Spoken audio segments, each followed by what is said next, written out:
ॐ भूर्भुवस्वः तस्य वितुर्वरेण्यं भर्गो देवस्य धीमहि धियो यो न प्रचोदयात्। शान्ताकारं भुजगशयनं पद्मनाभं सुरेशं विश्वभारं गगनसदृशं मेघवर्णं शुभांगमं लक्ष्मीकान्तं कमलनयनं योगिनिर्ध्यानगम्यम्।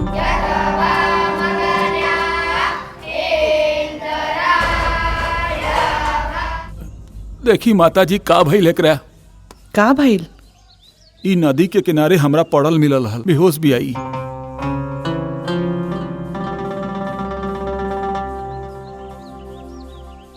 हे माता पार्वती, का गलती हो गई ली लड़की से? इकरा के इतना बड़ा सजा ना दी।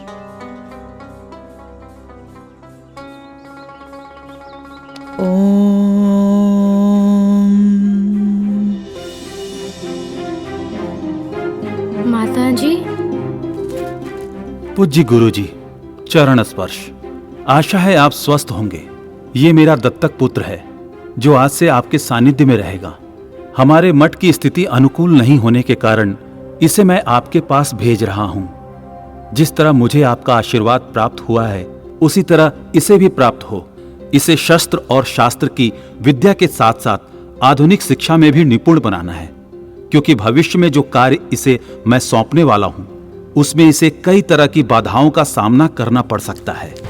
सादर धन्यवादक, आपका अखंडानंद। इस तरह दोनों की शिक्षा दीक्षा उनके अपने अपने गुरुकुल में प्रारंभ हुआ।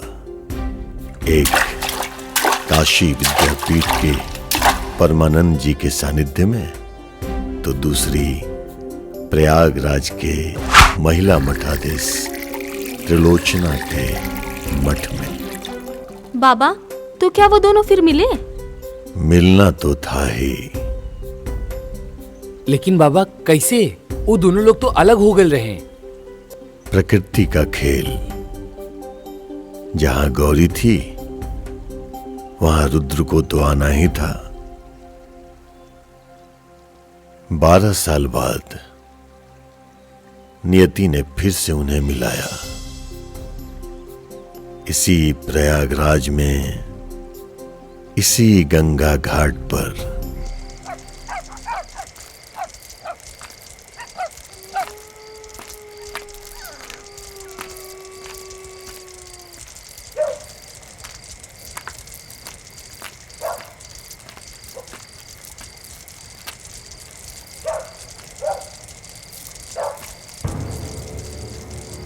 महादेव, महादेव, हर बार के तरह अब की बार कोनो चूक ना होके के चाहिए।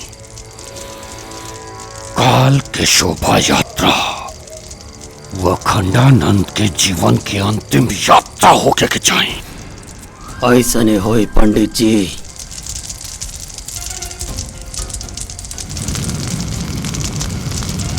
महादेव,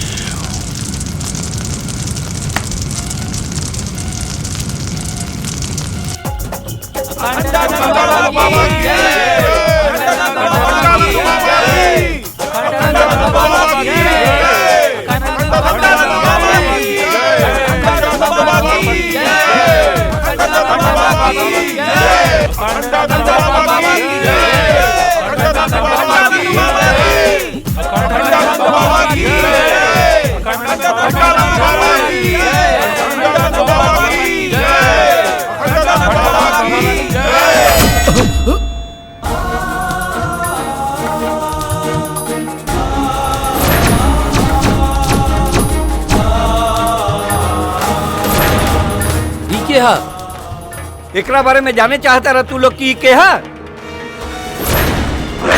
ये गुरुजी के दत्तक पुत्र है। अरे हमरा के तो पहले ही आभास हो गई रहे कि फिर से वही हमला गुरुजी पे होखे वाला बा। यही से हम काले रुद्र के खबर भिजवा देले रहनी यहाँ आवे खातिर।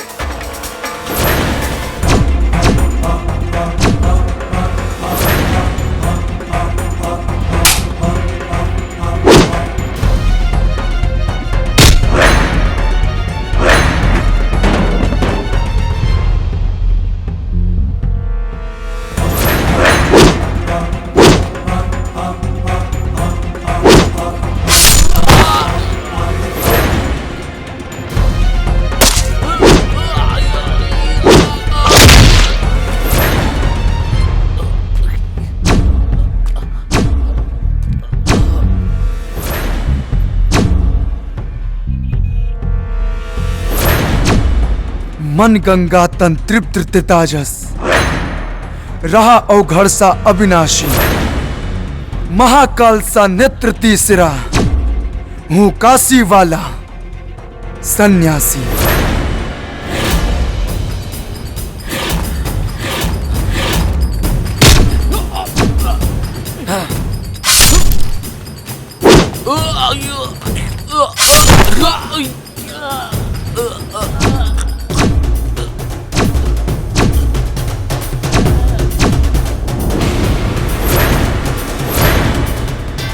और के बा जे साधु संतन के भेष में शैतान बन के हमरे बाबा के मारल चाहता। अगर हिम्मत बा तो सामने आके वार करा सन।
एक बार त्रिलोचना जी या हमनी के आपस में विचार करके आपसी मतभेद के समाप्त करे का प्रयास प्रणाम।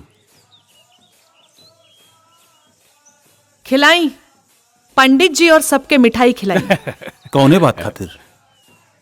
रौर जवान बेटा आ गई और दूसर कल हम मृत्यु से बच गई नहीं। पंडित जी, हम अपना माई के दिहल वचन से बंधल बानी। ना तो रउआ बहुत अच्छे से जानतानी कि हम रउआ की जिंदगी की प्रार्थना करी, ऐसन तो कबो ना हो सकेला। अरे त्रिलोचना जी, अरे अब तक गुस्सा थूक दी, पुरान बात के भूल जाई। ये समय मठ के आपस में संबंध कैसे अच्छा हुई ए पर विचार करे के आवश्यकता बा का गुरुजी? विद्याधर जी, हमरा जीता जीता ये कबो ना हो सकेला। काहे कि आज भी हमार आंख के सामने हमार माई के व्यवस्था, हमार और हमार भाई के वो असहाय बचपन आसमान के बादल के तरह घूमेला। चली छोड़ी, मिठाई खाई। प्रणाम। बाप रे बड़ा गुस्सा में बाड़ी। चला चलल जाए। आ कौना बात के भाषण देत रही? छोड़ ना रुद्र, काल तो तू अजय देवगन के फेल कर देला। ले दनादन ले दनादन, हमनी लोग के तो बुझात रहे फिल्म के कोनो सीन चलता।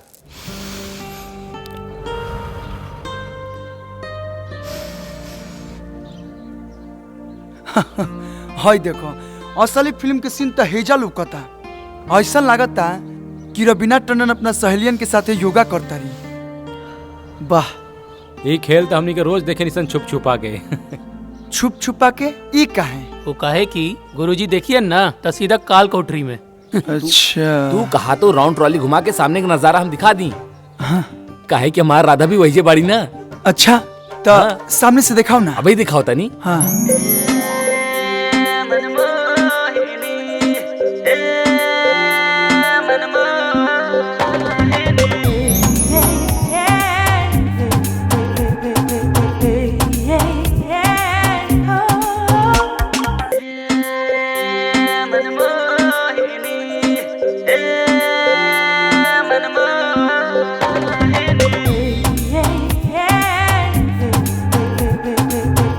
अरे बाप, अरे ये तो सही में रवीना टंडन बिया। लेकिन के बिया?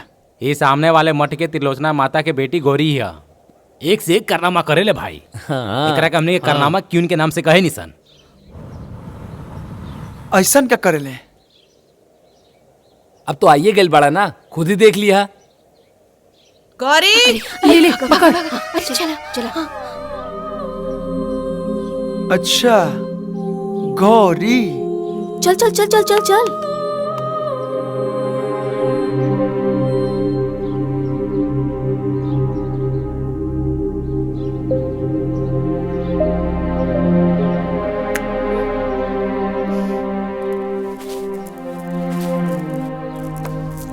राधा, ई नया लड़का कौन है?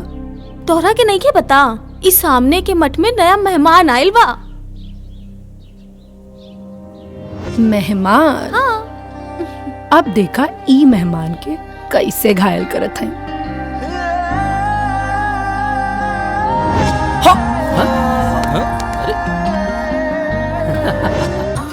हवा मिठाई ले लो, हवा मिठाई, हवा मिठाई ले लो, हवा मिठाई। मेरा शर्ट भी सिल्वर, मेरी पैंट भी सिल्वर, मेरा चश्मा भी सिल्वर, मेरा नाम भी सिल्वर है। बस बस बस,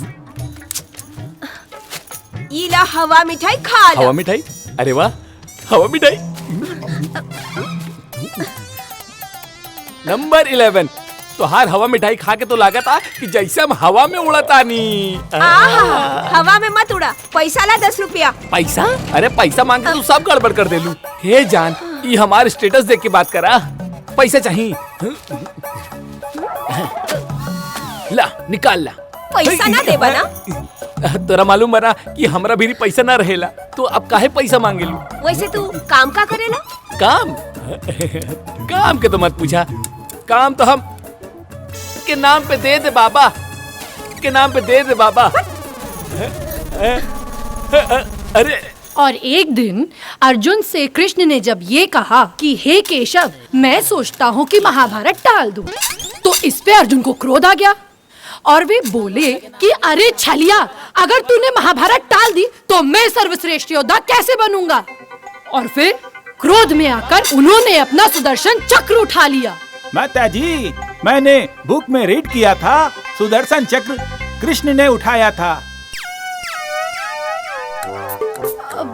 कहानी मैं जानती हूँ कि आप, और वैसे भी क्रोध में कौन सा व्यक्ति किसका हथियार उठाकर प्रहार कर दे ये कौन जानता है। अच्छा, तो मैं क्या कह रही थी? माताजी आप सही कहता जी, सुदर्शन चक्र अर्जुन के पास था। वही तो, अर्जुन ने अपना सुदर्शन चक्र उठाकर कहा कि हे केशव, अगर तुमने महाभारत टालने की तनिक भी चेष्टा की तो मैं तुम्हारा सर धड़ से अलग कर दूंगा। फिर क्या होना था, कृष्ण ने भी न आओ देखा न ताओ, और फिर अपने गांडियों पे प्रत्यंचा चढ़ाते हुए कहा कि अर्जुन, तू ये भूल मत कि मैं सर्वश्रेष्ठ धनुर्धर हूँ। हाय देखा। किंतु माँ, अर्जुन पांडुपुत्र वो सबसे बड़े धनुर्धर थे, और गांडीव तो अब आप कहेंगे कि गांडीव तो अर्जुन का था। तो एक बात बताइए कि आप एक भाषा की महाभारत पढ़िएगा तो एक ही न कहानी जानिएगा। अब अलग अलग कहानी जानने के लिए अलग अलग भाषा की महाभारत पढ़नी पड़ती है। हाँ माता जी सही कह रही हैं। फिर क्या हुआ माता जी? तो फिर क्या हुआ? कृष्ण ने बिना विलंब किए अर्जुन के ऊपर अपने बाणों की वर्षा कर दी और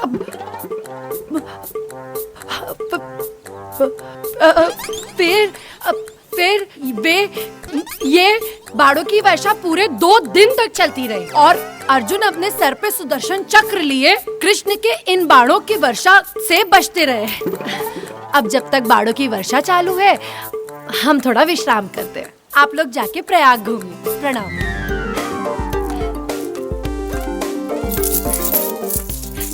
हे मैडम, हे मैडम, ई का होता?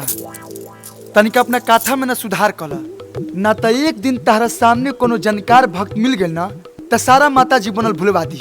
बेफिक्र रहा, जे जानकार भक्त होई वो हमरा लगे काहे आई कहानी सुने। हाँ। और अगर आ भी जाए तो ओकरा के समझावल हमार काम बा, तो हार ना। चला गौरी, देर हो रहल बा, माता इंतजार करत हुई।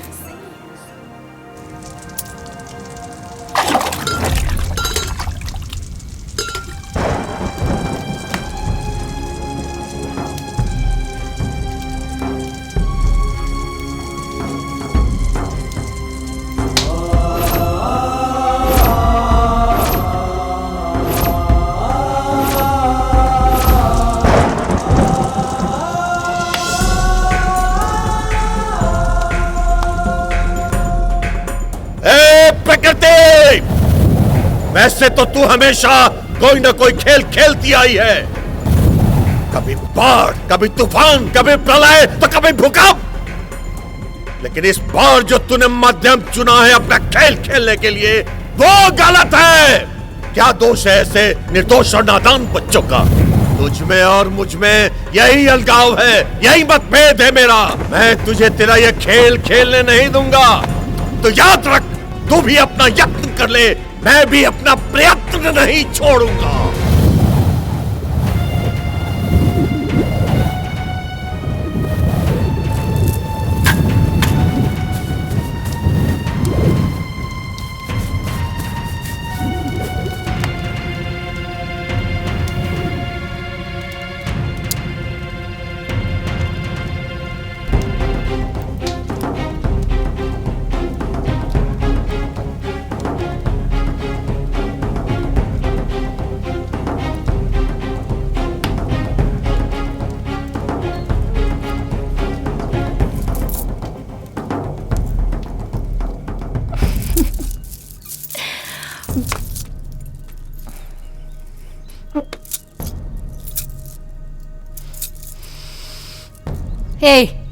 रास्ता छोड़ा, ना तो माता जी से बोल देब ना तो तोहार अकल ठिकाने आ जाए। हट। बाम बाम, हमाओ देखा ताने की चिराई कबले बाज के पंजा से छटका दिया। चल रहे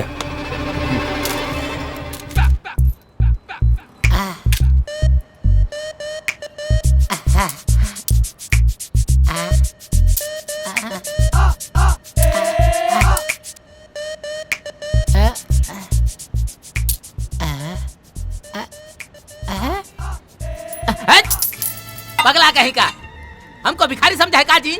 हाँ? अरे 4 गो मिल के आदमी 20 रुपए लेके आए हो। हाँ? अरे हम बॉस हैं कि भिखारी? Number 11 boss.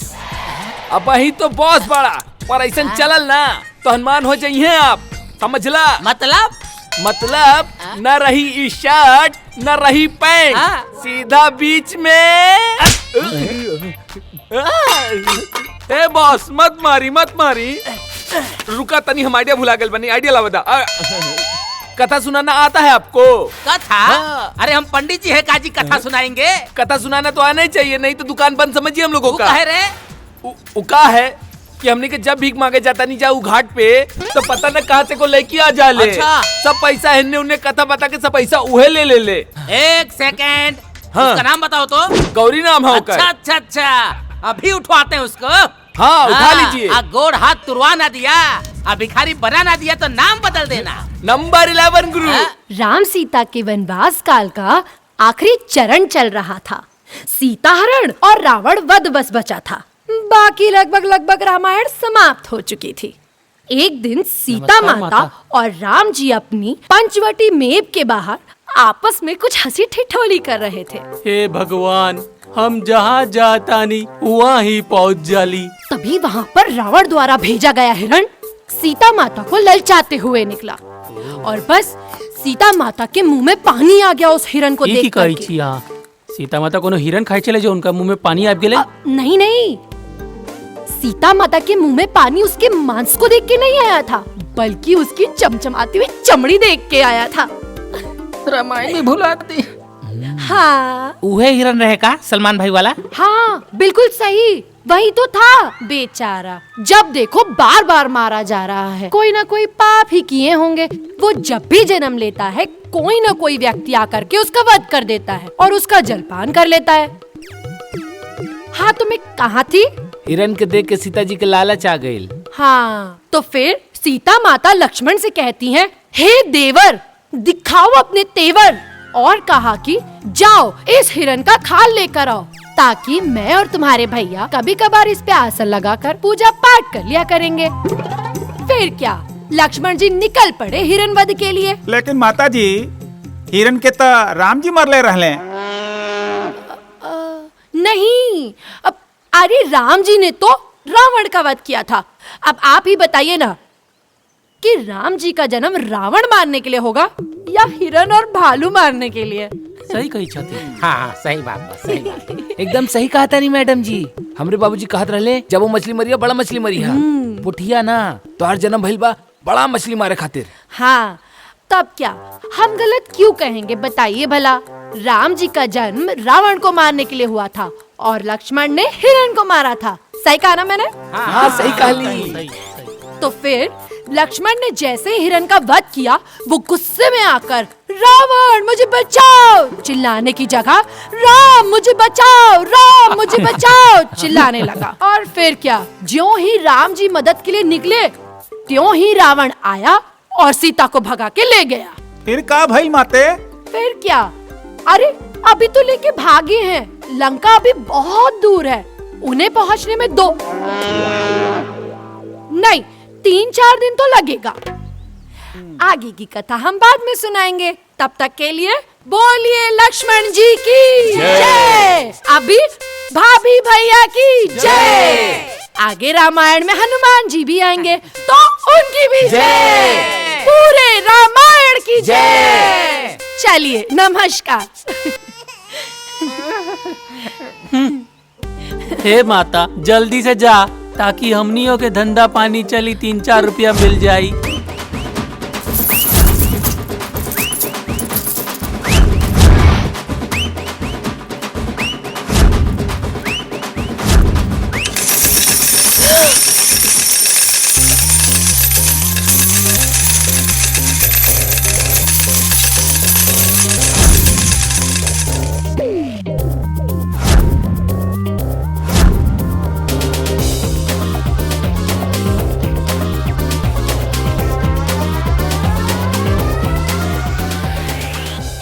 पगला गई बड़ा का, हमार सारा चिल्लर काहे गिरा देला। मतलब एकदम क्रिए खाल ले बड़ू कि केहू के दिमाग में सही से रामायण महाभारत ना रह देबू। दोसर की चिंता छोड़ा और आपन सोचा। ढेर हमरा पीछे पड़बा ना तो हमनी दोनों के मठ के बीच में जौन महाभारत चल रहल बा वो एक दिन तोहरा के ही कुरुक्षेत्र में खड़ा कर दी और मजबूरन हमरा के तोहार वध करे के पड़ जाए। अगर तू साथ देबू ना तो चुटकी बजा के महाभारत जीत ले। काहे से कि हम दुश्मनी के पेड़ के जड़ से खत्म करे पे विश्वास रखिला, ना कि ओकरा के पानी से सींच के ओकरा के लंबा जीवन देहल पसंद करिला। बुझ लो। अच्छा इतना हिम्मत बा तोहरा में तो आवा आज हमार मठ के छत पे। काहे चिलम पिएबू का? का मतलब? हम तोहरा के पहले कस लगावत देख के ना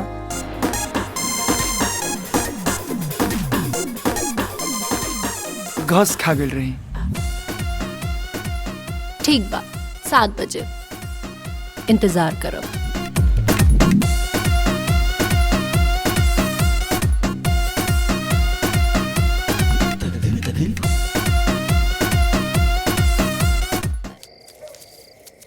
द माचिस द चिल्लम जलावे खातिर। अरे माचिस तो हम वही भूल गए नी। हैं? जा जाके लेके आवा जल्दी। हाँ हाँ हाँ। अरे अरे काकी तो नीचे ही बैठल हुई, माचिस कैसे लाए? हे भगवान, अब का हुई? अरे गौरी रुका, हम कुछ उपाय करत आनी। ई का करी? पता ना, कहीं गई होगी। लावा लावा मसाला तो लावा, तब तक भर के रखी। जाना तारू, जब तक दू फूक ना मार ली तब तक नींद ना आवे। हमने की आदत बिगाड़ देले बाड़ू।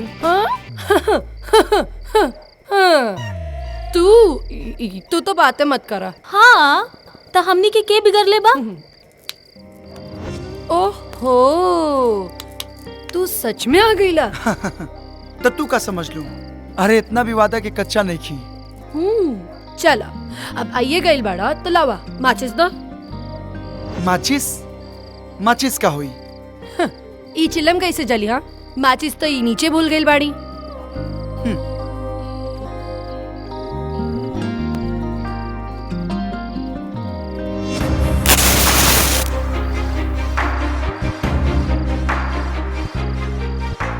जब जिगर में इतना आग बा तो माचिस लेके घूमे का जरूरत बा?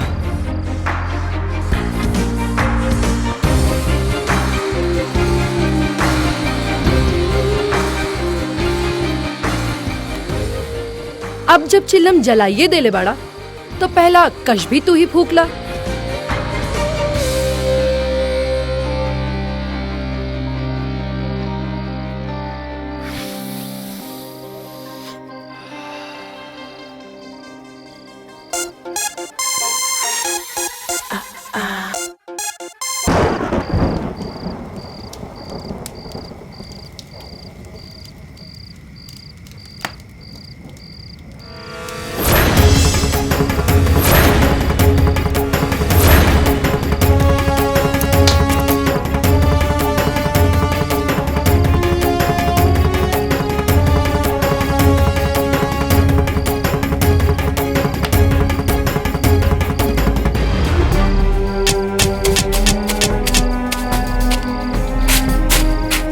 का भइल बाबा?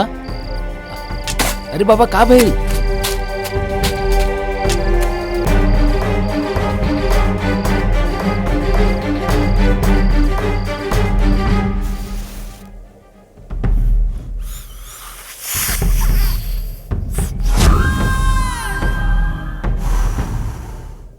महादेव बम बम।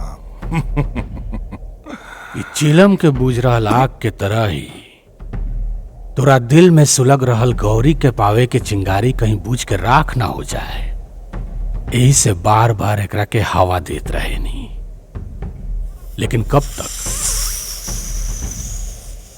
वैसे हमार सलाह मानो, आई धुआं के जिंदगी से बाहर निकला आऊ कर जौन अखंड मठ के सिंहासन के पावे खातिर हम कर रहल बानी। बम बम। हमार चिंता छोड़ते हमरा जौन करे का बाऊ हम कर ले। तू सोच कि तोरा का करे के बा, काहे कि मठ के असली वारिस आ चुकल बा। तो हमारा तहार भलाई यही में बा कि हमरा से हाथ मिला ला, ताकत दुगना हो जाए। बिल्ली के पंजा और शेर के पंजा में जमीन और आसमान के अंतर बा। कहीं बिल्ली के पंजा शेर के पंजा के वजन उठा सकेला? महादेव महादेव की जय। चलिए आज की कथा यहीं समाप्त हुई। अब जिसको जिसको दक्षिणा चढ़ाना है वो चढ़ाए और बाकी अपने आराध्यों का ध्यान करे।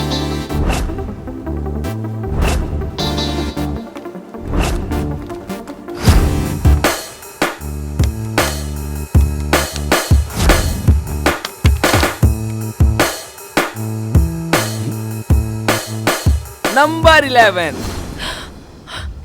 चला आज से कथा हमरा बॉस खिया होई। जियल हराम कर देले हो तू हमार जीवन भी। हे उठाओ सा निकरा के। भागो भागो भागो। अरे भागो चलो। अरे पकड़ लेकर के।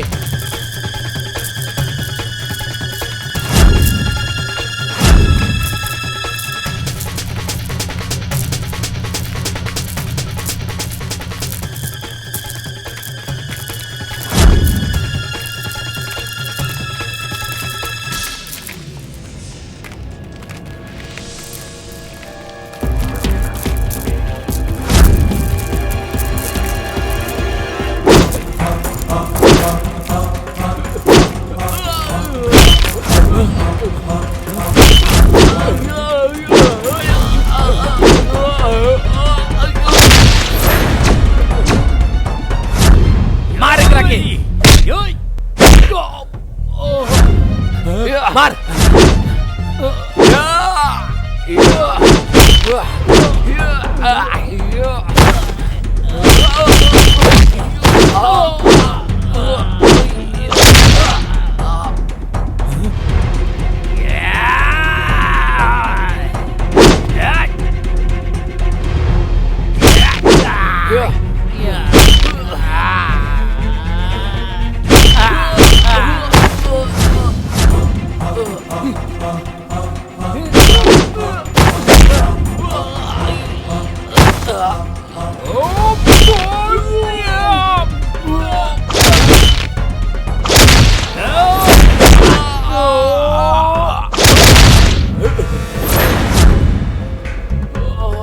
चल चल भागे जैसे भाग भाग भाग।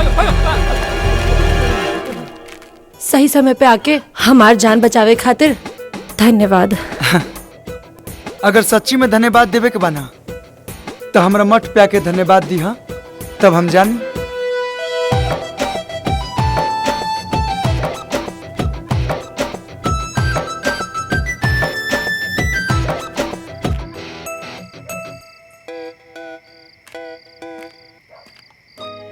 लो आ गई नहीं हम तोहर मठ में। अब तो स्वीकार बाना हमार धन्यवाद। स्वीकार बा बाकी तनिका और करीब आके धन्यवाद दा, वरना ऐसा लागी कि पनो ना खैनी और उठो लाल हो गई। जितना करीब कहा उतना करीब आ जाई। बाकी तू अपना आपकी कैसे संभर बा एक तोहरा ऊपर बा। नाना अभी ना।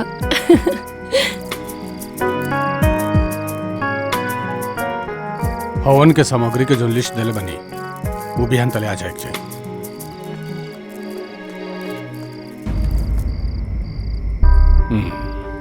तेबरैया का करता रहे। आ खत्म हो गई रहे। उहे लेवे आयल रहनी। आग मतलब हवन खातिर शुद्ध अग्नि चाहिए। ए गोपाल। हाँ भैया। हवन कुंड से आग दे दे, जल्दी ले आओ।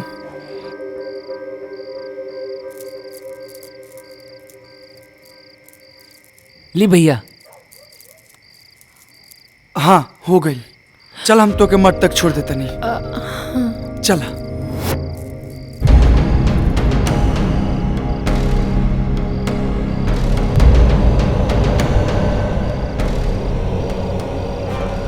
प्रेम लीला तब काका भइल रहे। अरे बताओ ना। कौन राजकुमार का चर्चा होता जो इतना हंसी आवता। कौनो राजकुमार के चर्चा चलत होखे उसे तोहरा का मतलब। चलो चलो। तितली जब आसमान में उड़ लेना तो अपना आप के सतरंगी दुनिया के रानी ही समझ ले, लेकिन जब के ओकरा के पकड़ लेवला ना तो ओकर सारा रंग उतर जाएला। ई का बदतमीजी बा। बदतमीजी जवान दिन हम कर देब ना तब पर आग तो छोड़ दे, नरकों में जाए से तोरा घिन लगी।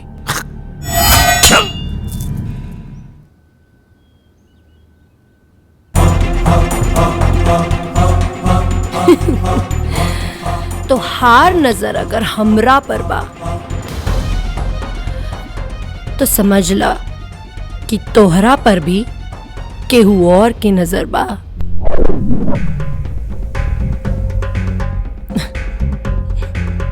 बम बम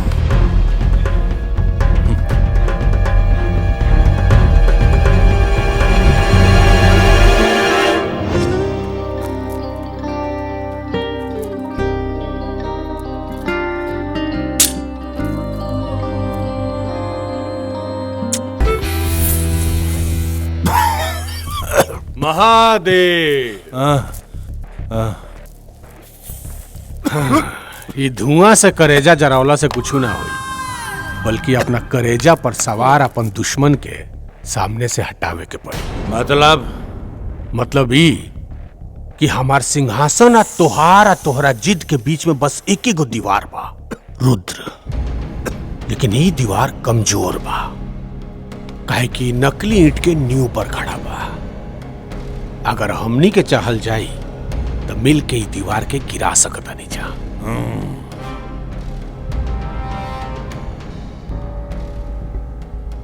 लेकिन अभी वो दीवार तारा आंगन में बा, जया वो लंबा होके हमरा आंगन के मिट्टी छुए के कोशिश करी, ओकरा के गिरा देब। बम बम।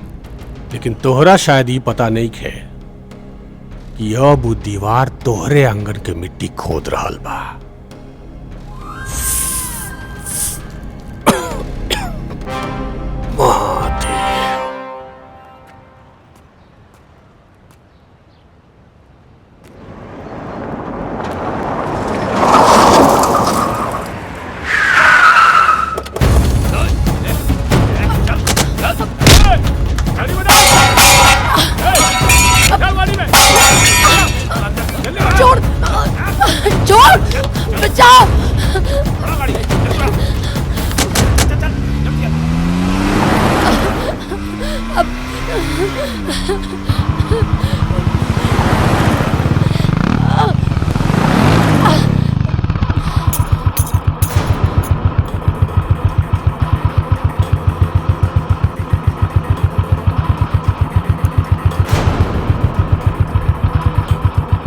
तो गौरी के कंगन लगा था।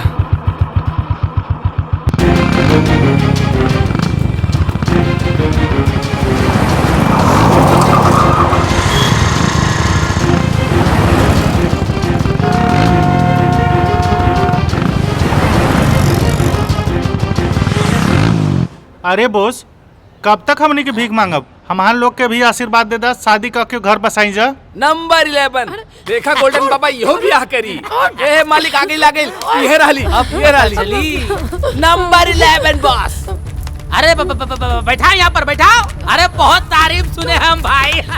इनका कथा का बड़ा चर्चा सुने हैं, आज हम कथा सुनेंगे। अरे मालिक, अरे मत पूछी। अरे सुनल सुनल जो भी ज्ञान बा ना उहो भुला जाई। अच्छा अच्छा। अरे बहुत उटपटांग कथा होला मालिक। एकरा कथा में कबो अर्जुन के हाथ में सुदर्शन चक्र रहेला तो कबो कृष्ण के हाथ में गांडीव, और कबो राम जी के जगह लक्ष्मण के हिरन मारे के भेज देवेली। अरे कबो राधा के रुक्मानी बना देवेली। अरे इता अलगे रामायण महाभारत पढ़ ले बिया। बहुत बढ़िया, बहुत बढ़िया। एक काम करो, जीभ काटो, हाथ में कटोरा पकड़ाओ और ऐसा सुनसान जगह भेज दो कि एक एक रुपया के लिए तरस जाए। मालिक वाह। Number 11 boss.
पकड़ करेंगे। अरे पकड़ा मालिक, पकड़ा। पकड़ा। रुको मालिक, रुको मालिक, रुको।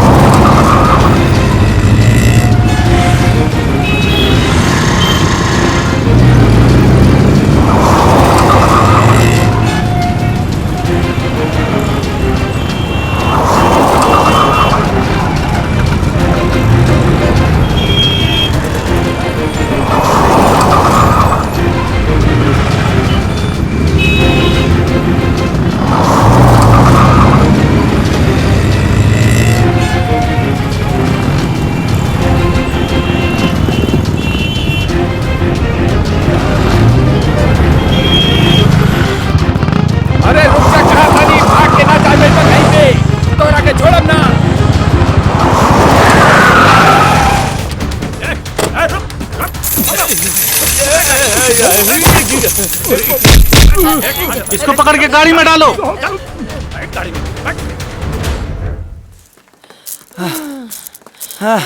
अब अरे मोरी माई हो, ए भिखारी सब हमरा पीछे भूत की तरह पड़ गइल बा। हाँ ठीक कैले बा, जैसन तार करम बानू वैसे नु फल भुगतबू। अरे संजोग मनावा कि हम वजह से गुजरत रही और हमार नजर तोरा ऊपर पड़ गई। दत्त तोहार नजर हमरा पर ना पड़ल, उ हमार नजर तोहरा पर पड़ल और हम तोहरा के बतौनी कि हम ई गाड़ी में बनी, अब बिल्कुल सीता जी की तरह, जैसे उ राम जी के बतौले रही, अपन एक एक गहना फेंक के। अच्छा एकरा मतलब कि तू रामायण और महाभारत ठीक ठाक पढ़ले बाड़ू, मतलब लोग के झूठे पूर्वक बनावत रहलू। बिल्कुल सही पकड़ला। अच्छा ये सब छोड़ा। हाँ रुद्र हमरा के बहुत भूख लागल बा। भूख लगल बा? एहिजा तो कुछ ना मिली, लेकिन चिंता मत करा, हम कुछ जुगाड़ करतनी, तू एजे बैठा, आवतनी हम। जल्दी आई हो। ओके।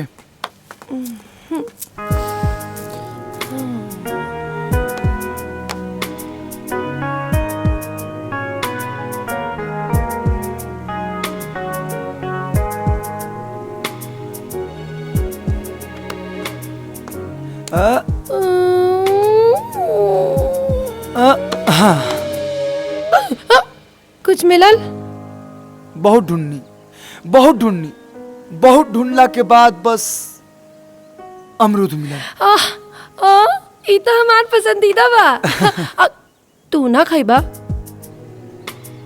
देबू तो काहे ना खाई। लेकिन ई तो एक गो बा, हम झूठ ना खाइले। अच्छा रुका, हम तोरा के मामा दाते काट के देता नहीं। मामा दाते? मामा दाते। हाँ, मामा दाते तो हमार एगो बचपन के दोस्त जानवी बोलत रहे।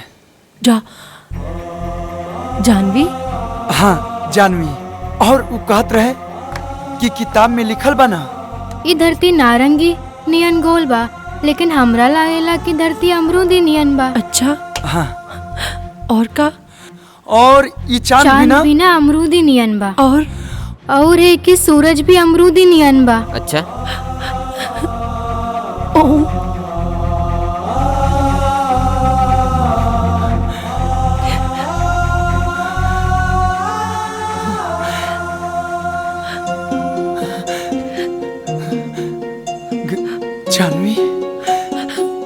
जानवी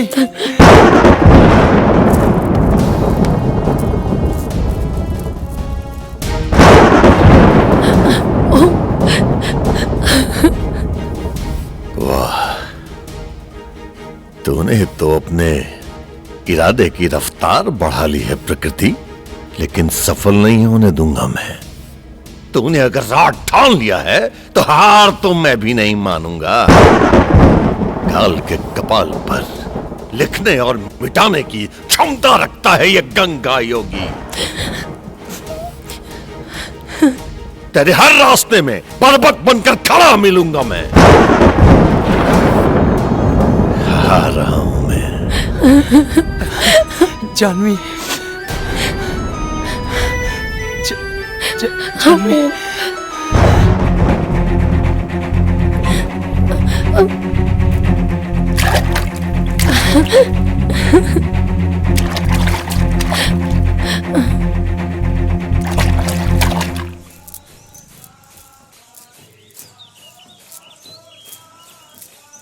प्रणाम माताजी। का भाई? गौरी अखंडानंद के बेटा रुद्र के साथ घूमतिया। जानवी ओम जानवी एकानन चतुरानन पंचानन प्रणाम गुरु।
प्रेम के नशा तोहरा सर पर ऐसन चढ़ल बा कि तू सारा सीमा लांग के वो अखंडानंद के बेटे से प्यार कर बैठलू।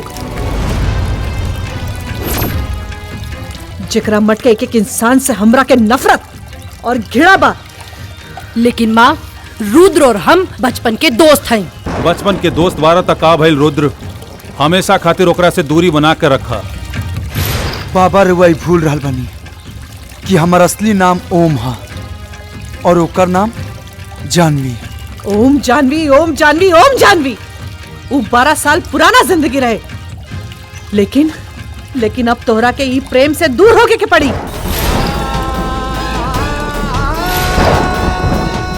जौन वर्तमान बा उहे सत्य बा, और सत्य ई बा कि ओकरा से दूरी बना के रखे में ही सबके भलाई बा। गुरुजी समझ में ना आवता, ये हो सकेला कि दोनों के मिलान हो सके और ये दोनों मट के बीच में जौन खाई बा वो भर जाए। शंभुनाथ जी, हमरा से वो बरसन पुरान मंजर फिर से न देखल जाई। काहे कि सामाजिक दबाव के कारण हमरा से जो चूक भइल बा ओकर टीस आज भी हमरे मन में बा।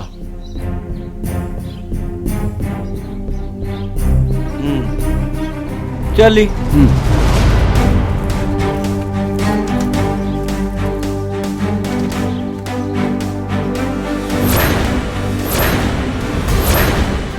वाह पंडित जी वाह,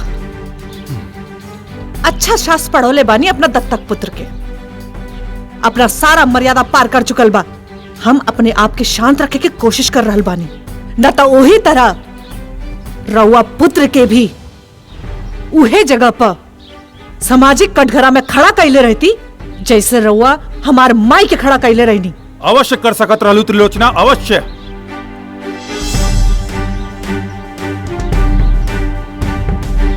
लेकिन शायद तू ई सोच के ना कैले होकबू कि तोहार दत्तक पुत्री हमरा पुत्र के संगे ओही पंचायत में समस्त मर्यादा छोड़ के खड़ा रहल।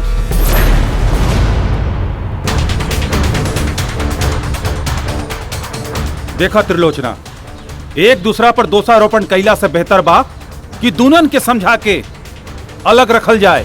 अवश्य उन दोनों को अलग करने में ही उन दोनों के साथ साथ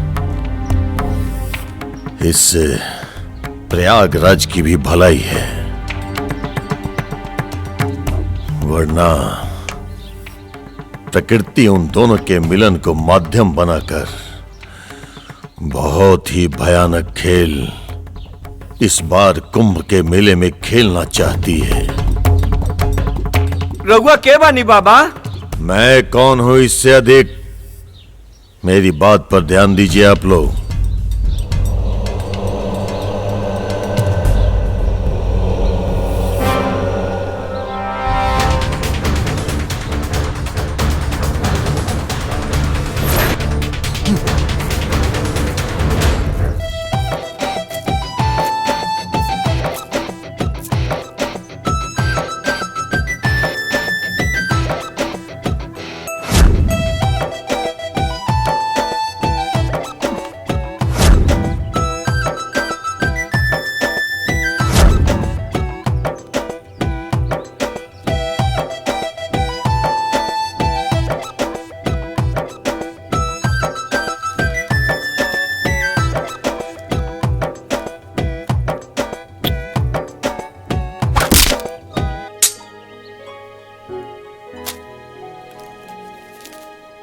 शुद्धिकरण तो हो गई हमनी के, अब चला फिर से अशुद्ध हो जाए जाओ।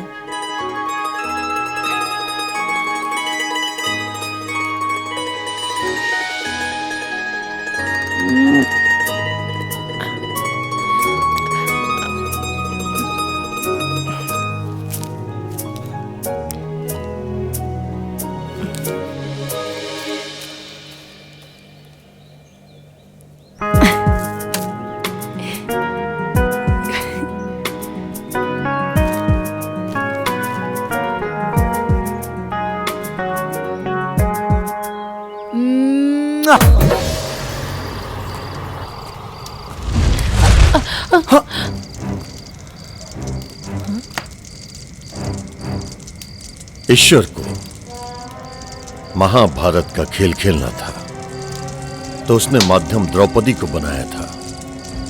अब प्रकृति को अपना एक खेल खेलना है तो वो माध्यम तुम दोनों के मिलन को बनाना चाहती है, लेकिन तुम दोनों इससे अनजान हो। बाबा रौरा गौरी पहचानत पाऊ नहीं बाबा के? कैसे ना पहचानब, इनकी वजह से तो हमनी दोनों अलग भईनी, इनके तो सब हाथ रहे। ठीक पहचान लो, हमने के माता पिता के मौत के कारण के साथे साथे उस सारा लोग के मौत के जिम्मेदार यह बानी जे वो दुर्घटना के शिकार भइल रहे। बच्चा, कुछ पल के लिए तुम्हारी बातें सत्य हो भी सकती हैं, लेकिन तुम दोनों इस सत्य से कैसे छुटकारा पाओगे कि उस दुर्घटना में सिर्फ और सिर्फ तुम दोनों ही जीवित बचे? हमने के ढकोसला में दोनों लोग नहीं खिंचा पड़े वाला। हम तो बस ये जानता नहीं कि हमनी के माता पिता के मौत के जिम्मेदार रोवे बानी। और अब हमनी दोनों के भी अलग कर चाहता नहीं। हमनी के कोनो बात रो ना मनब जा, रुआ जा सकता नहीं। एक न एक दिन तुम दोनों मेरी बात अवश्य मानोगे। फिर भी चेतावनी दे रहा हूं तुम दोनों को, हो सके तो एक दूसरे से दूरियां बनाकर रखो, वरना प्रकृति तो अपना खेल खेल ही जाएगी।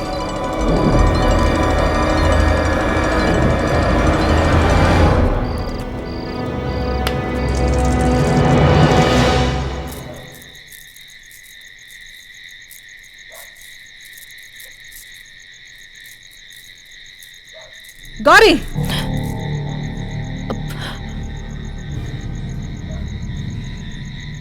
रुद्र से मिलके आ रहल बाड़ू ना? नाता झूठ। तोहार आंख बता रहल बा कि तू झूठ बोलत आड़ू।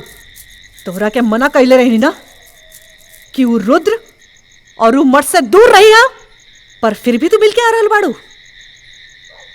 लेकिन माँ, ऐसन का बा कि ई दोनों मठ में इतना नफरत बा? कारण, तू कारण जाने के चाहताड़ू ना? तो सुना, बात तब के रहे जब यहाँ कोनो महिला मठ ना रहे। हम, हमार माई और इंद्र तीनों अखंडानंद के मठ में रहत रहनी। हमार माई के अखंडानंद से लगाव हो गई। रउआ के ई महिला से का संबंध बा? आज आपके ये बात स्पष्ट करही पड़ी। मठ में ई महिला के और आपके बारे में लोगन के बीच में अलग अलग चर्चा चल रहा बा। हम ए विषय में कुछ बोलल नहीं की चाहत। लेकिन काहे? देखी लोग, जब गुरुजी के आई महिला के बीच में ऐसा कोनो बातें नहीं खे, तो फिर गुरुजी कौना बात के स्पष्टीकरण देस? ऐसे में ई महिला के अपमान हुई, ई कहने का समझत लोग। अरे ई महिला के मठ से बाहर कर दी विद्याधर जी। बाकी ऐसा तो नहीं खे महाराज कि पुरुष मठ में स्त्री के रहल निषेध बा। अरे ऐसे में कहू के निकाले के का जरूरत? शंभुनाथ जी, बाकी स्त्री में और ई महिला में काफी फर्क बा। ये अधिकार जोन बा ओई में महिला समाज के अध्यक्ष बाड़ी। हाँ, पंडित जी अगर कोनो संबंध कहिए तो समाज कुछ सोची। देखिए, इस सब पे तर्क कैला से कोनो फायदा नहीं होके वाला। हाँ, ई हो सकता कि हमनी के सुलोचना जी के ई मठ से जाए के आज्ञा दे सकता नीचे का।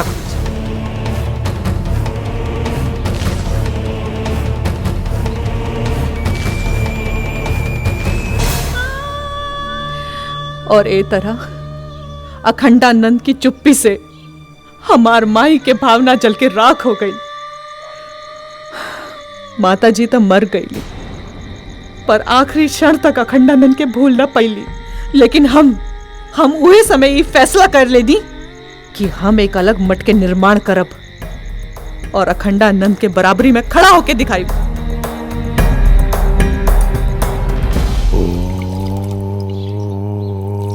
ओम सूर्याय नमः। ओम जय सूर्यदेव।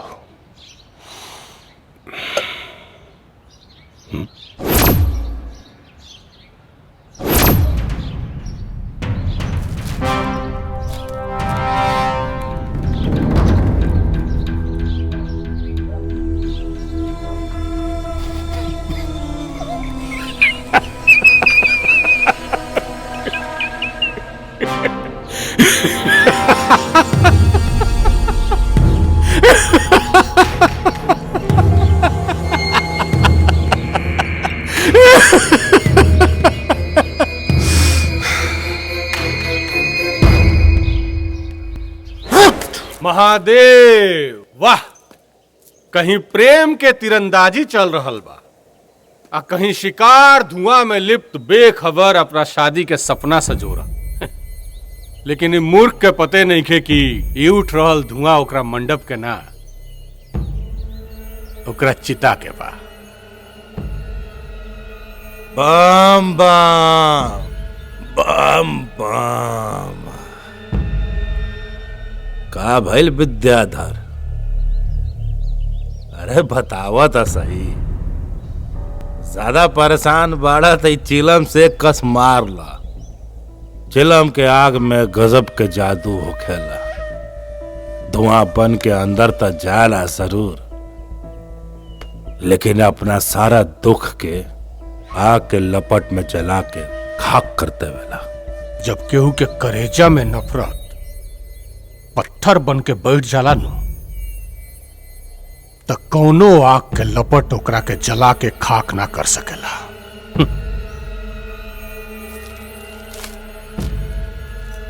देखा,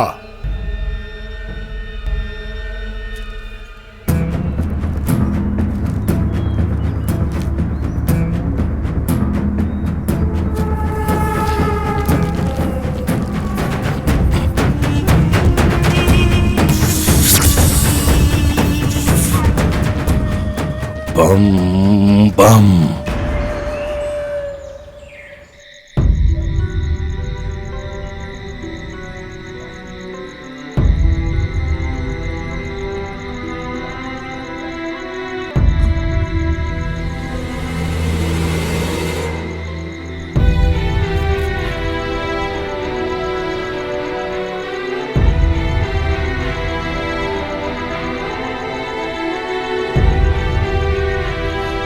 गौरी,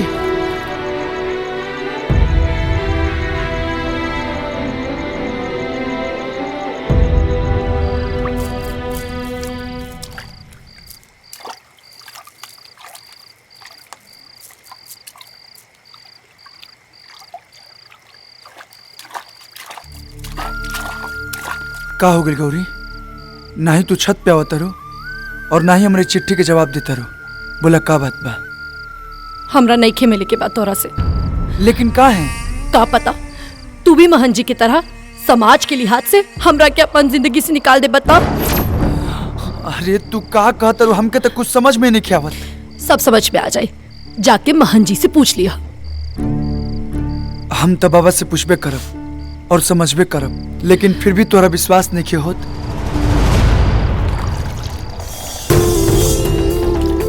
तब प्रयाग के पवित्र धरती पर त्रिवेणी संगम घाट पे तोरा से वादा करतनी कि जियब भी तो तोहरे साथे और मरब भी तो तोहरे साथे।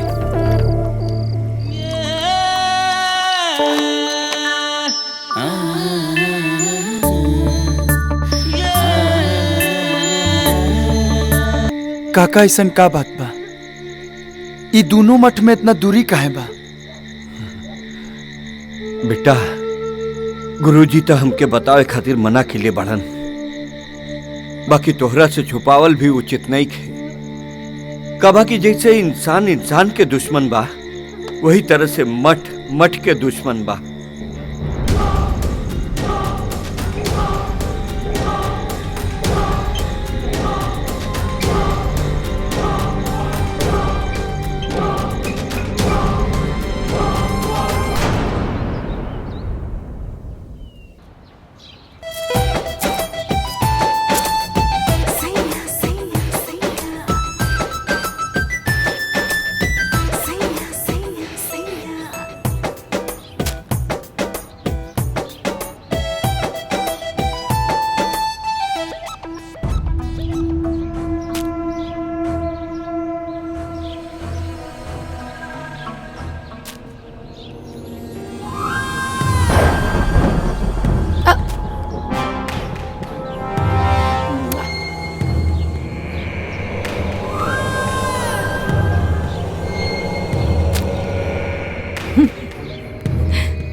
ला, एगो और प्रेम पत्र।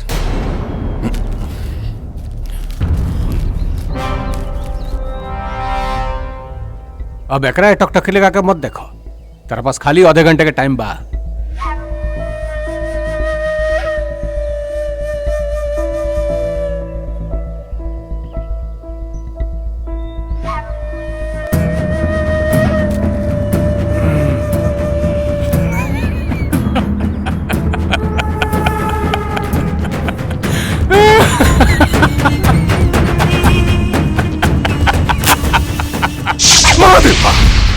बम बम। राधा तू इतना देर कहाँ कर दिलू आ जावे में बतावा। मंदिर की पूजा करत रहनी है। जैसे रुद्रा गौरी से सच्चा प्यार करता वैसे हमहू राधा तुझसे सच्चा प्यार करी ले। सच्ची? राधा हम तोहरे बगैर जिंदा ना रह पाई। हम अब तू रोज टाइम से मिले आ जाइया ठीक बा? हाँ ठीक बा। हम तोहरा ये इंतजार करब। ठीक तो अबू ना।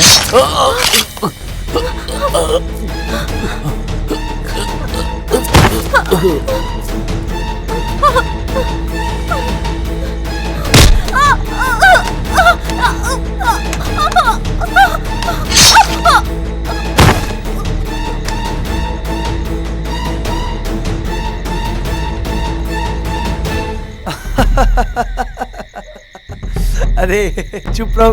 अरे गोपालवा कहाँ बा नहीं लौकत? हो यहाँ कहाँ अपने राधा के पास? अरे हाँ भैया। हट बोल बे फालतू। हाँ यार तो मिल गए तो हमनी के बारे में भुला गइला। ये सब बाबा सुन लेना। जब रुद्र यहाँ बा जब चुप तो ऊमा केकरा के मार दिले हुए।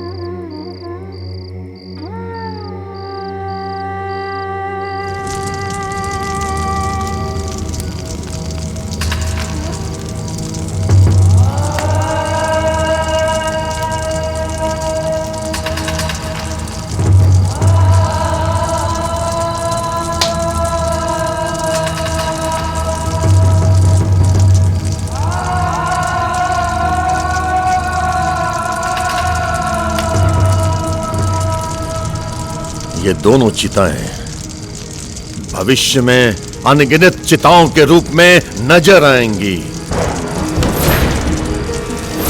और ये सब इन दोनों के कारण और भविष्य में आगे भी होगा। अब भी समय है, अगर चाहो तो स्थिति सामान्य हो सकती है। अगर इन दोनों को अलग नहीं किया गया तो भविष्य में जितनी भी मौतें होंगी उन सबको शमशान तक पहुंचाने के लिए कंधे कम पड़ जाएंगे। पहला ही से कहत रहे कि अलग करा अलग।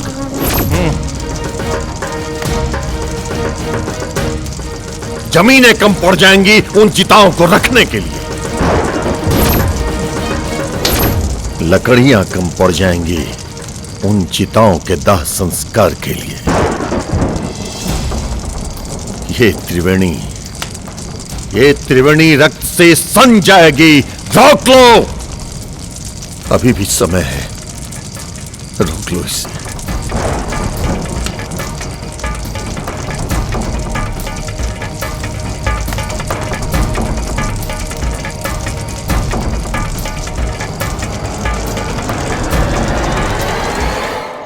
रुद्र हाँ? ऐसन तो नहीं खे कि जौन बात बाबा बोल रहल बाड़े उस सच होके वाला बा। अरे तू फिर से उठूंगी बाबा के बात पे ध्यान देते बाड़ू। ध्यान देवे वाला बात बा रुद्र, काहे कि अब तक उहे हो रहल बा जौन उ बाबा कह रहल बाड़े। अगर सच में ऐसन हो गई तो हमरा बहुत डर लागता रुद्र, बहुत डर लागता। अरे ए गौरी चुप हो जा। अरे जब तक हम साथे बानी तो डर को ना बात के। हाँ चिंता मत करा।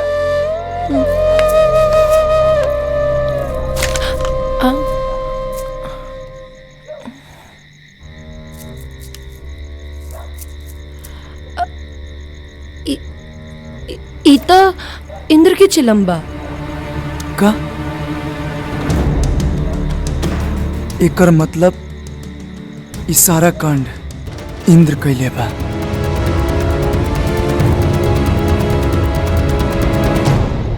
चलो निकाल।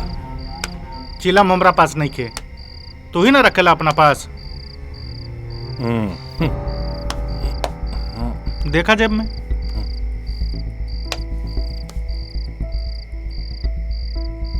बम बम हमरा लगे तने कह रे हमरो लगे नहीं खे। देखा कहाँ बा? दूसरा के माथा पर मौत के लकीर खींचे वाला कभी कभी ये भूल जाला कि उहे लकीर ओकर मौत बन के ओकर घर के रास्ता ढूंढ लेवेला।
त्रिलोचना पूछा अपन भाई इंद्र से वो ऐसा काहे कैलस?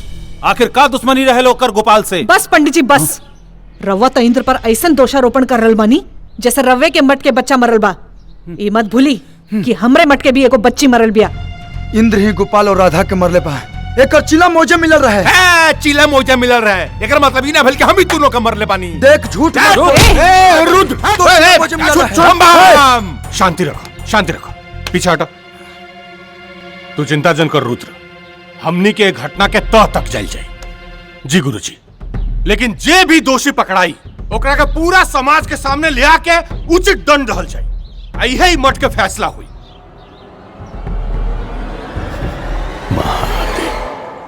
नमस्कार। सभी देशवासियों को बताते हुए बहुत खुशी हो रही है। महाकुंभ का आयोजन इस बार प्रयागराज में होने जा रहा है, जिसमें 26 देशों के प्रतिनिधिमंडल शामिल होंगे। इस बार महाकुंभ को और दिव्य कुंभ को देखने के लिए करोड़ों जनता प्रयागराज में आने वाली है। सरकार उनकी पूरी सुरक्षा के लिए प्रतिबद्ध है। लेकिन विपक्ष तो कह रहा है कि आप कुंभ के नाम पर राजनीति कर रहे हैं। जी नहीं, ये कोई राजनीति नहीं हो रही है। ये हमारे आस्था और सेवा का विषय है। नमस्कार। प्रणाम। वो यही से वो खड़ी होकर पक्ष से बोलता ला और हमारे पक्ष से ना बोलला। एक बात याद रखा, अगर हमार पुल खुलल ना तो तुम हो जीवक काम से। फिकर मत करा, एक नौबते ना आई। काहे कि विद्याधर के दिमाग शकुनी के नीति पर काम करेला। अपनन के हाथे अपनन के मौत देखे के मजा ही कुछ और होला। खेले दो लोग के, करे दो रास लीला। बम बम। काहे ई जमाना प्यार के दुश्मन रहल बा हमेशा। काहे इतना नफरत की निगाह से देखेला लोग प्यार करे वालन के। काहे से कि समाज हर औरत में राम की सीता ढूंढेला। लेकिन पूजा तो राधा और कृष्ण की भी होला ना। गौरी, ये जमाना अपनी सहूलियत से पसंद और नापसंद बदलत रहेला। तो रुद्र और गौरी की का हुई? रुद्र और गौरी के मिलन त जन्म जन्म के बा। कभी शिव और सती बन के तो कभी शंकर और पार्वती बन के। हमनी के मिलन त तय बा, चाहे ए जन्म में या अगले जन्म में। हाँ?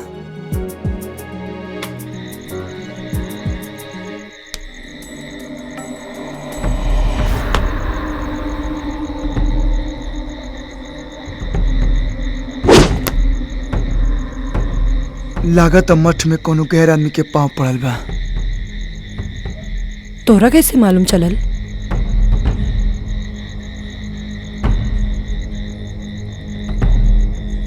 चोर चाहे कितना भी चतुर हो जाए, अपन चाल ना बदलेला। तू एजे रुका, हम देखा तनी।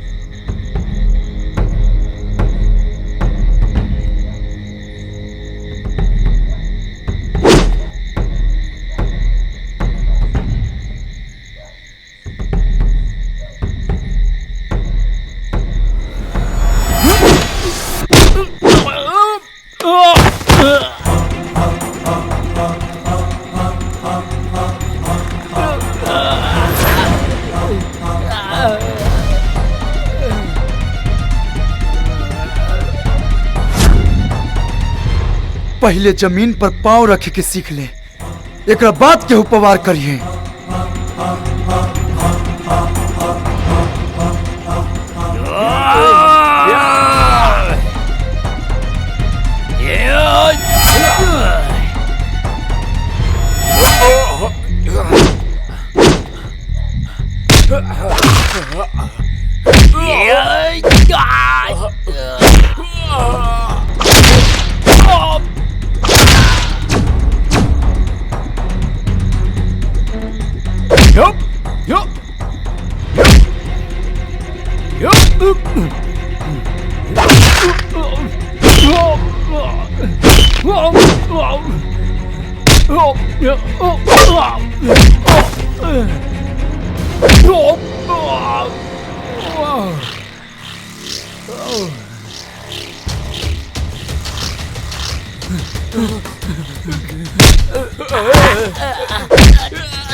रुद्र, छोड़ दा एकरा के। बोल, तोरा के भेजलस हमरा के मारे खातिर?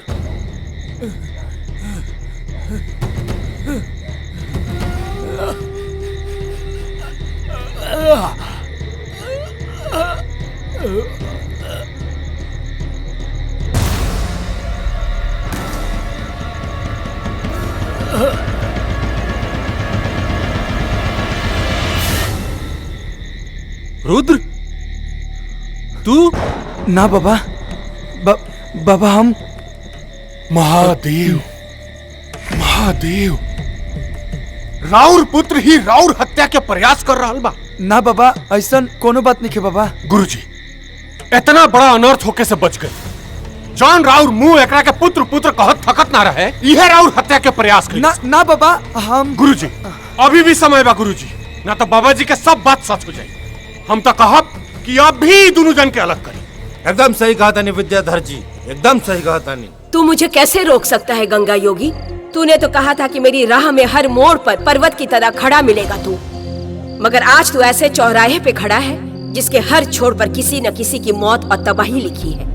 एक तरफ वो दोनों बच्चे, दूसरी तरफ उन दोनों के पालन करता, तीसरी तरफ हजारों मौत के मंजर और चौथी तरफ स्वयं मैं हूँ प्रकृति। कालों के काल, महाकाल का भक्त हूं मैं। देवों के देव स्वयं महादेव आराध्य है मेरे। तू चारों दिशाओं में तो क्या, 10 दिशाओं में आके खड़ी हो जा। हर परिस्थिति में तेरा सामना करेगा ये गंगा योगी। हरा हरा महादेव।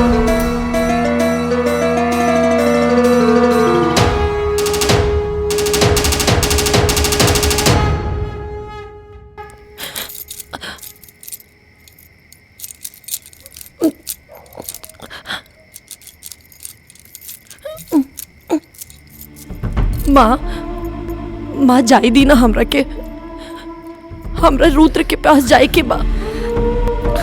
माँ माँ माँ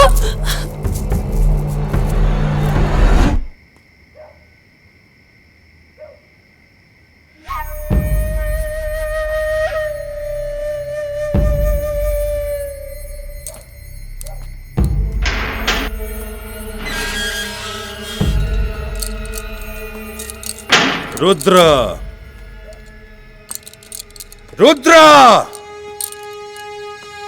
रुद्र, रुद्र के पास जाके भरत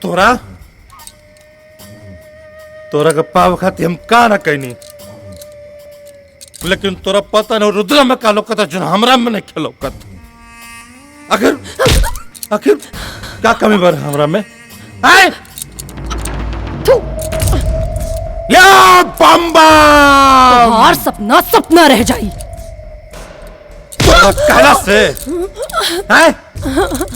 तोरा कहला से रे हैं? हमारा सपना ते तोड़ दे, हमारा सपना तोड़ दे रे।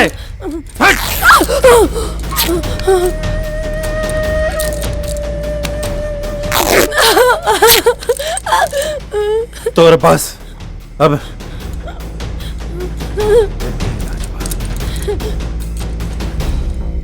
ना ना ना कैसे रे?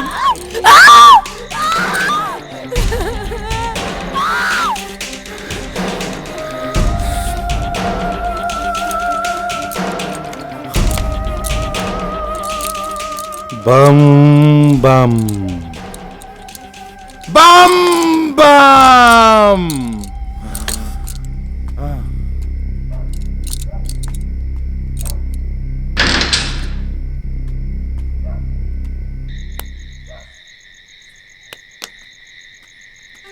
बाबा बाबा रुक जाई, हमार बात समझी। हम निर्दोष बानी। अरे हम रउआ ऊपर हमला कैसे करा सकता नहीं? हमार बात मानी, राउर जान मारे के षड्यंत्र हो रहल बा। एकरा पहले भी रउआ ऊपर हमला हो चुकल बा और इस सारा हमला विद्याधर करौले बा और एकर पोल ना खुल जाओ ऐसे सारा दोष हमरा ऊपर डाल देहलस। महादेव महादेव, रुद्री कहाँ अनर्थ बोल रहल बड़ा तू? गुरुजी, ये रुद्र उ लड़की के प्यार में पागल हो गइल बा। एकरा बात पर ध्यान देवे के आवश्यकता नहीं है। और वैसे ही बाबा जी कह दिले बड़न कि शाही स्नान तक एकरा के उ लड़की से दूर रखल आवश्यक बा, न तो बहुत बड़ा अनर्थ हो जाई। नाटक मत कर विद्याधर, नाटक मत कर। तू बाबा के मूर्ख बना सकता रे, लेकिन हमरा के ना। रुद्र, महादेव महादेव, ये तारा भ्रम हो गइल बा। सुन, अगर हमरे बाबा के कुछ भी भइल ना तो तोरा के जान से मार देब रे। रुद्र, तोहार मति भ्रष्ट हो गइल बा। बाबा बाबा बाबा हमार बात समझी बाबा। बाबा बाबा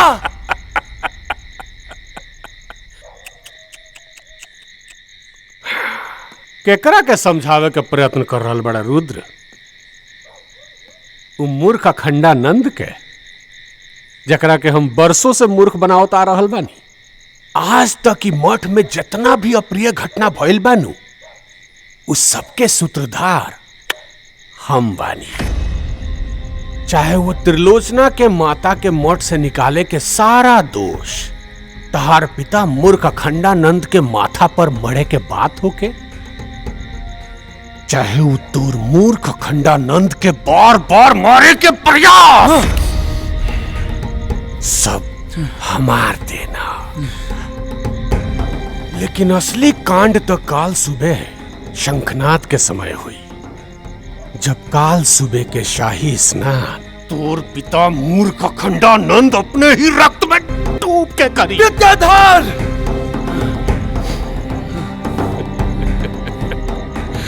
कुछ ना कर पाई बेटे, कुछ ना। महादेव महादेव।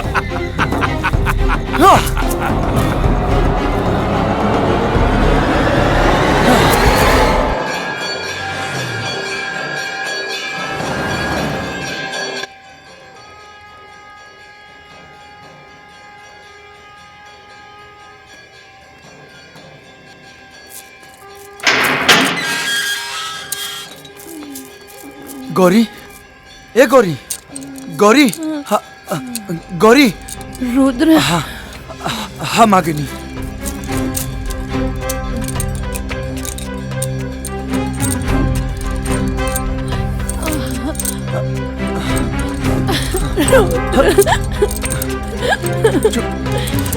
चुप हो जा गौरी, चुप।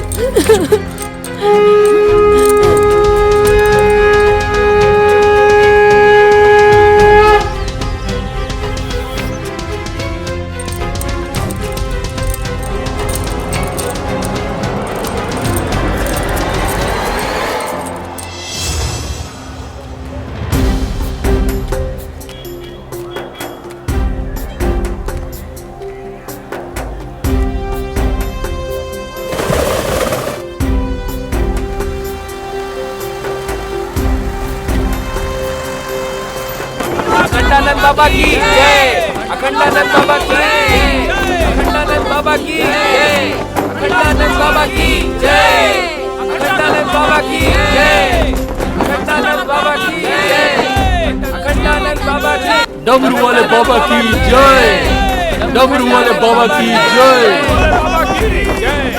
डमरू वाले बाबा की जय, अखंडानंद बाबा की जय, अखंडानंद बाबा की। मैं आखिरी बार चेतावनी दे रहा हूँ तुम दोनों को, रुक जाओ वरना अनर्थ हो जाएगा। बाबा हमने दोनों के रास्ता से आज रुआ हट जाई, न तो सच में अनर्थ हो जाई। विद्याधर और इंद्र मिलके बाबा और त्रिलोचना जी के मारे के प्लान बना ले। उन दोनों को तो मैं यहीं से भस्म कर सकता हूँ। मुझे चिंता उन दोनों की नहीं है, बल्कि मुझे चिंता है उस भयानक मंजर का, जो आज से 12 साल पहले मैंने तुम्हारे इन नन्हे हाथों में देखा था। वो क्षण आने ही वाला है। देखो, देखो प्रकृति को, देखो प्रकृति के उस अट्टहास को। अरे बाबा रुआ का सुनावत नहीं, का दिखावत नहीं, हमके कुछ समझ में नहीं क्या आवत। ना हमके सुनाई देता और ना दिखाई देता। बाबा आपसे हमारी विनती बा कि हमने दोनों के शांति से जिए दी। तुम्हें मेरी बातों पर भरोसा नहीं होगा। मैं तुम्हें अपनी दिव्य शक्ति देता हूं, जिसकी मदद से तुम उस मंजर को अपनी आंखों से देख पाओगे।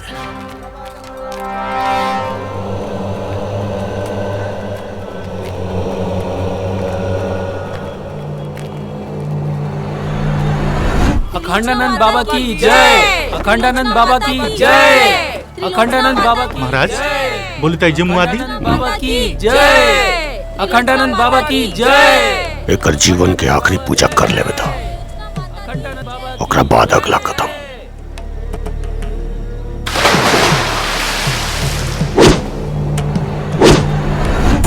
अखंडानंद बाबा की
अरे कहाँ भागत बड़ा? अरे अरे सुनता, अरे कहाँ जाता ना? अरे रुका रुद्र। महादेव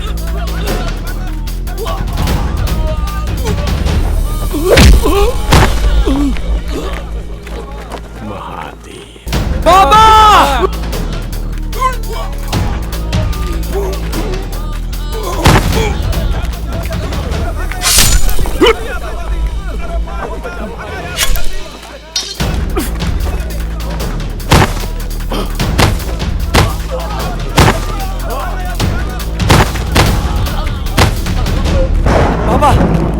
बाबा! बाबा! बाबा आँख खोली बाबा! बाबा! बाबा! बाबा!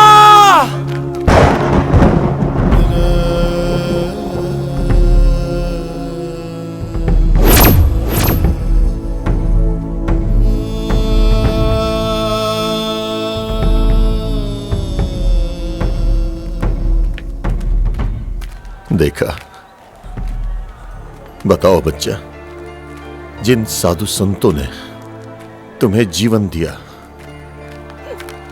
शिक्षा दीक्षा दी, क्या उनकी मौत का कलंक तुम दोनों अपने ऊपर ले सकोगे? बच्चा, मैं तुम दोनों के मिलन के विरोध में नहीं हूं, बल्कि मैं उस भयानक मंजर से डरता हूं जो तुम दोनों के मिलन के बाद होगा। मेरी बात मानो बच्चा, एक दूसरे से अलग हो जाओ, बचा लो इस धरती पे होने वाले इस कलंक से।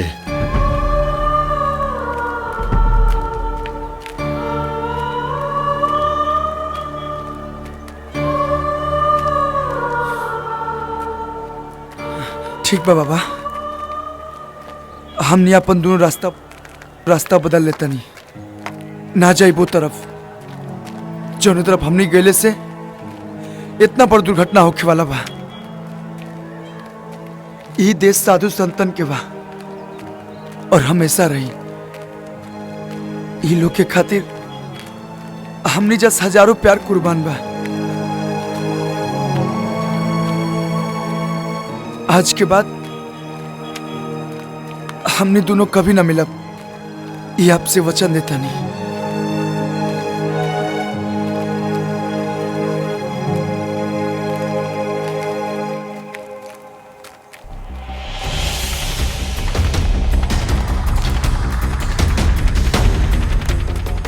चला तानी बाबा, हमने दोनों के अपन आशीर्वाद दी।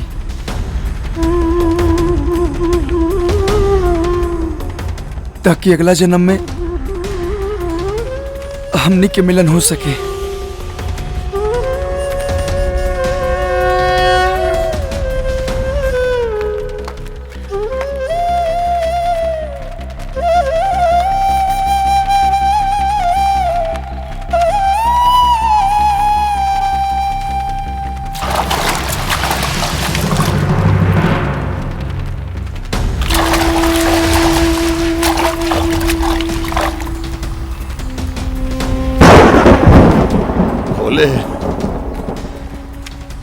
तेरा लाख लाख धन्यवाद जो तूने मेरे इस प्रयास को सफल किया। ये क्षण सदैव तुम्हारा ऋणी नहीं रहेगा।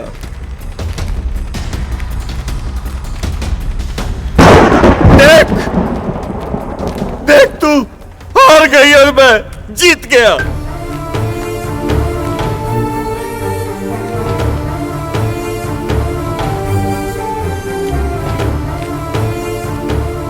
जो तू खेल खेलना चाहती थी, वो खेल मैंने खेलने नहीं दिया।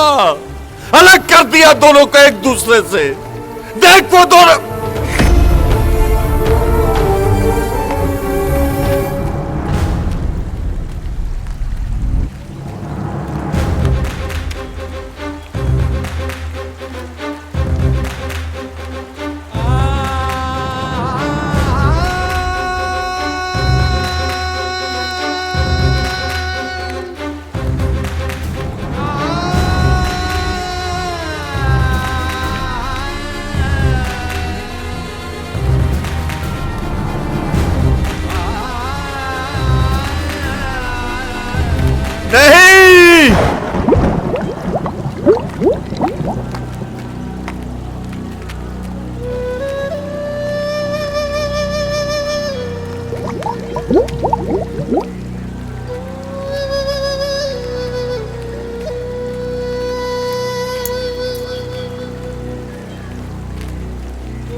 अच्छा किया तूने प्रकृति,